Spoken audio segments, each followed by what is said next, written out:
가만히 나는 안 들켰지? 라고 생각하고 숨어있는 그러한 정체들이 있습니다. 그러니까 그러한 정체들이 남아있게 되면은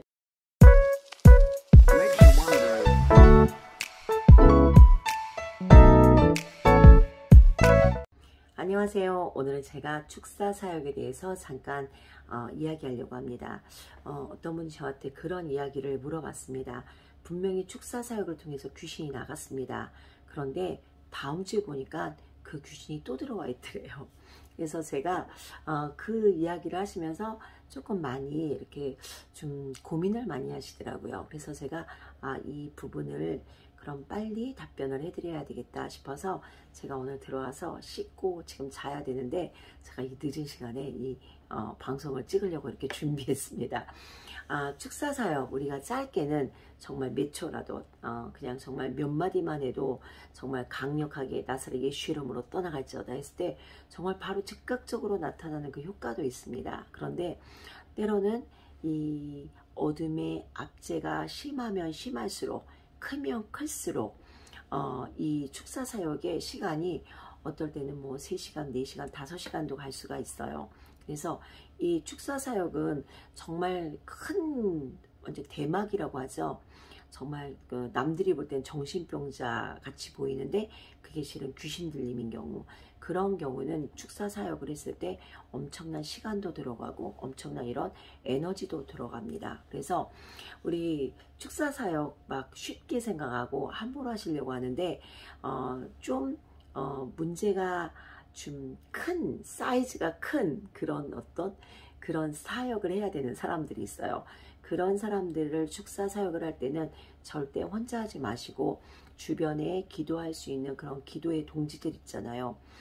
그런 사람들, 그런 우리 목사님들도 이렇게 좀 기도로 같이 옆에서 조력하시는 그런 분들이 있을 때 그런 4시간, 5시간 그런 축사 사역을 하는 게 저는 맞다라고 봅니다. 왜냐면은 혼자 하시다 보면 지치고 또 혼자 하시다 보면은 그 영적으로 조금 힘들어질 때가 있어요. 그래서 그 축사 사역을 우리가 예수의 이름이면 다 되지라고 생각을 합니다. 근데 너무 큰 대마귀가 들어간 사람들은요, 그 기도자의 영적인 사이즈도 있어요. 왜냐면은 귀신이 알아요.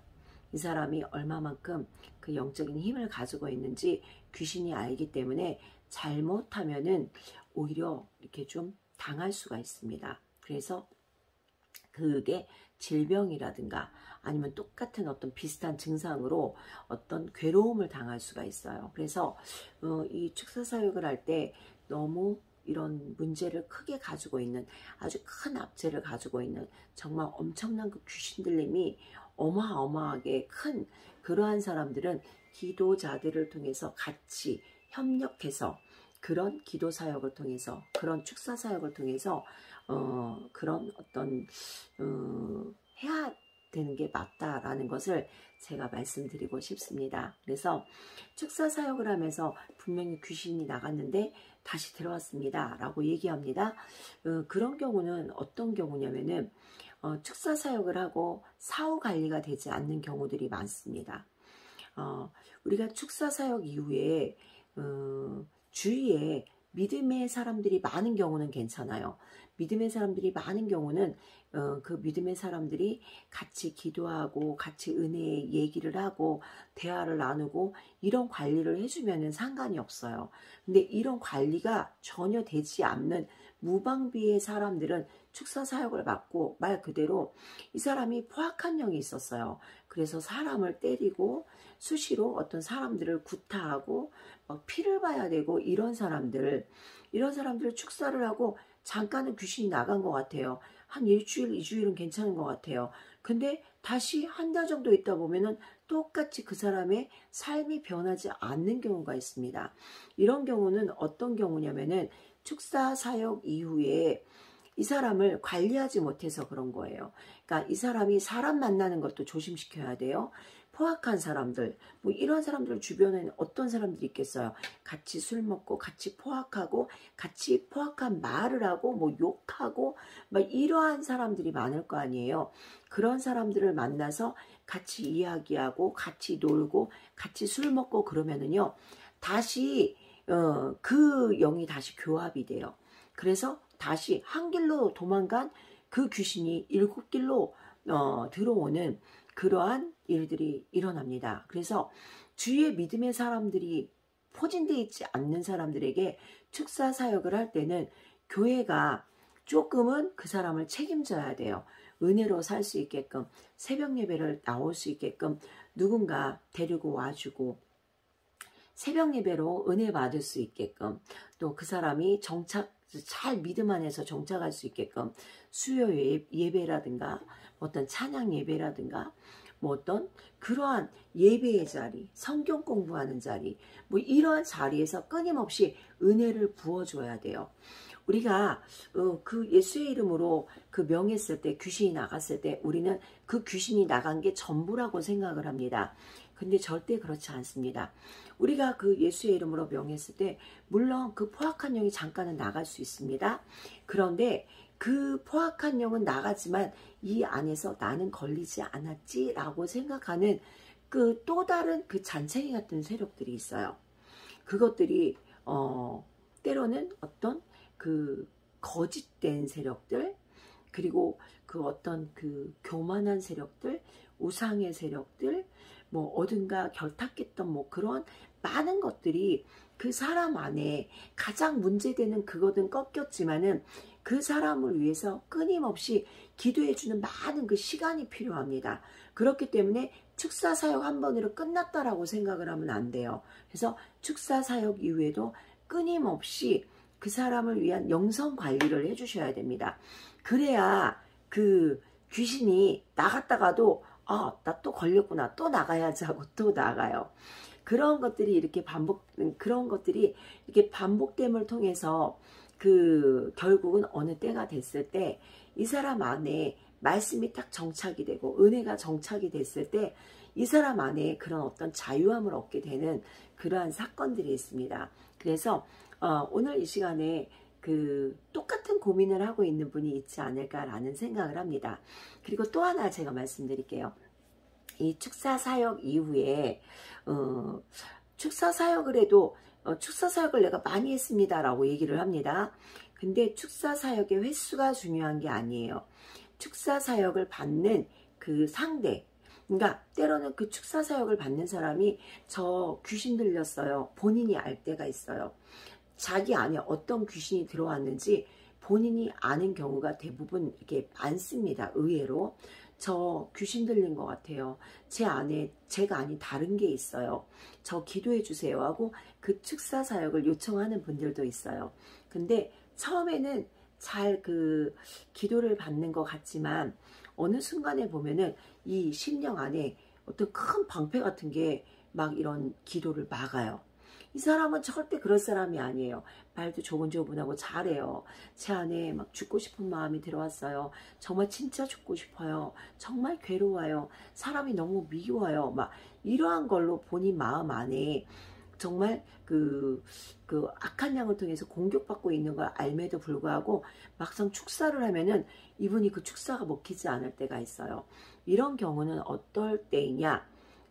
죄가 있을 때 이 안에 죄가, 그러니까 어떤 그 죄가 있을 때, 내가 그 죄가, 그러니까 이거를 어떻게, 그러니까 이거니까 한번 쫓아내고 다시 들어온 경우, 이런 경우는 죄가 있을 때 그 축사가, 축사를 했지만 다시 그 축사에 어떤 방해되는 요소들, 그 죄가 들어왔을 때 축사가 그러니까 뭐랄까요?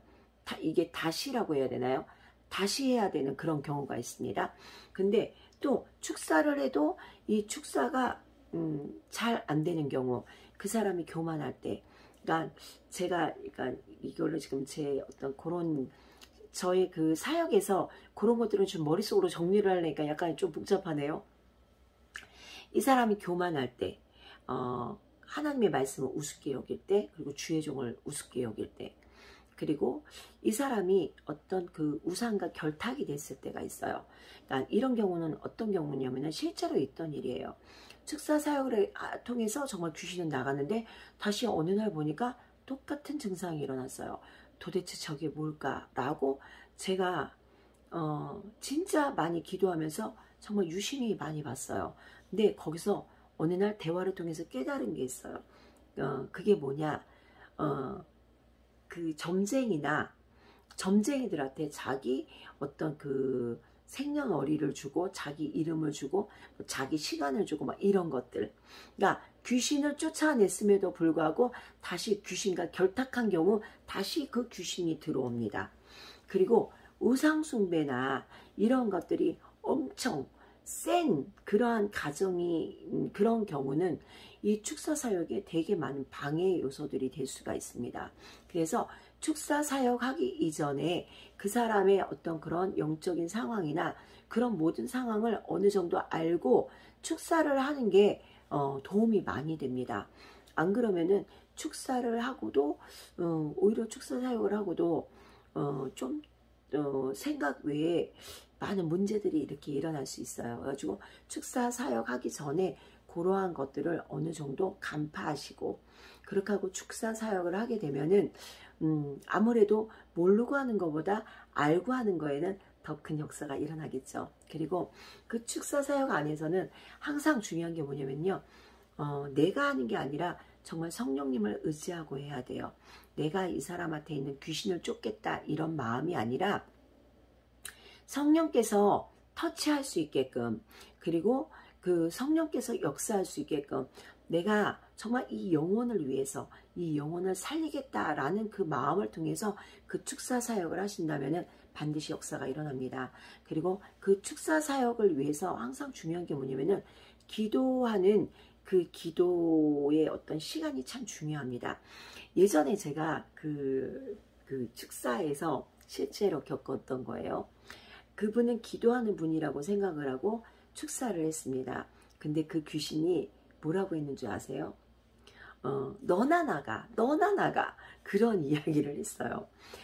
근데 그런 사건들을 저는 실질적으로 제가 체험을 한 거예요. 그리고 그러한 어떤 많은 사건들을 통해서 하나님께서 그런 어둠에 고통받고 있는 사람들에 대해서 조금은 그 마음을 알게끔 하나님 저에게 해주셨어요. 그래서 축사사역에서 가장 중요한 게 뭐냐, 귀신은 내가 기도하는 자인지 아닌지를 정확하게 알고 있다. 그리고 내가 사용하는 이 예수의 이름, 내가 그것을 두려워하고 있다는 걸 알고 있잖아요. 내가 예수의 이름을 두려워하면서 예수의 이름을 말하면은 그 상대 귀신은 알고 있어요. 그래서 내가 예수의 이름을, 귀신을 쫓으면서 내가 그 귀신을 두려워하면서 예수의 이름을 선포할 때 귀신은 반드시 안다. 그리고 오히려 축사하는 그 축사자를 조롱할 때가 있습니다. 그래서 우리가 축사를 할 때 무조건 예수의 이름으로 되겠지라고 하는 경우도 있어요. 물론 자잘한 것들은 가능합니다. 근데 정말 큰 귀신, 대마귀가 들린 사람들 있잖아요. 그런 사람들은 일반적으로 축사를 할 때 정말 무장되지 않으면은 안 된다라는 것을 말씀드리고 싶습니다. 그래서 오늘은 제가 이 축사 사역에 대해서 잠깐 뭐 이렇게 두서가 잘 맞았는지 모르겠네요. 근데 제가 꼭 남기고 싶어서 이 영상을 남깁니다. 이 영상을 보시고 나도 저런 경우 있었는데 라고 생각하시는 분들은 많은 도움이 됐으면 좋겠습니다. 참고로 저는 저의 사역에서 제가 겪은 분량만큼만 저는 저의 이야기를 합니다. 그래서 뭐 이거에 대해서 여러분들이 오해가 없으셨으면 좋겠습니다. 왜냐? 체험은 각자가 틀려요. 그러니까 나는 이렇게 했는데 저건 가짜야, 그게 아니라 각자의 그 체험은 틀립니다. 그렇기 때문에 제가 받은 분량만큼의 그 체험을 말씀하는 거기 때문에 여러분들 정말 필요하신 분들에게만 딱 요 영상이 은혜로 사용됐으면 좋겠다라는 마음이 들었습니다. 오늘도 함께 하신 여러분들 진심으로 감사드립니다. 네, 수고하셨습니다.